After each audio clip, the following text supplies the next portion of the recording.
Hello, wildlings. I'm your Creepsmith, and you found my Fear Forge.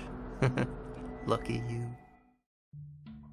The body was empty inside. By Lifeis StrangeMeToo. When we opened the body, there was nothing inside. No organs, no bones, no nothing.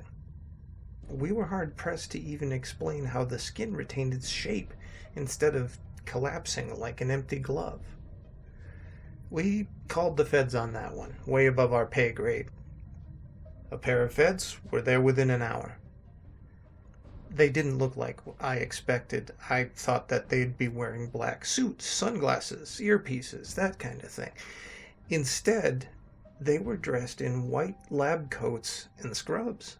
It's our job to blend in with the environment, the first fed said. Can you show us to the body?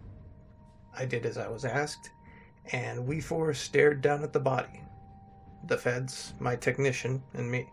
There's something about the fluorescent lights they use in morgues that make the bodies look unreal. Their flesh is pallid and dull, like one of those statues from Madame Tussauds.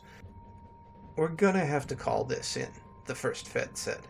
The second one reached for his phone, but he never got there.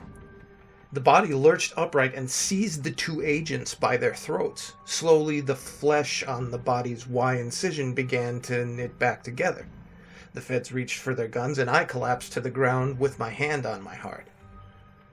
The gunshots tore through the hollow flesh suit, but the creature just continued to squeeze.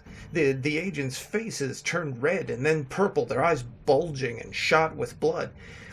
For a moment I thought that they were going to pop right off, but I didn't stay to find out. As soon as I got my wits about me, I bolted, smashing through the metal double doors and racing up the stairs to the first floor.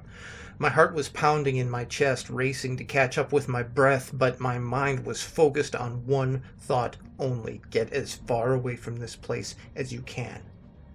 I hoped that my morgue technician had gotten out too, but I didn't turn back around to look. I jumped in my car and with shaking hands thrust the key in the ignition.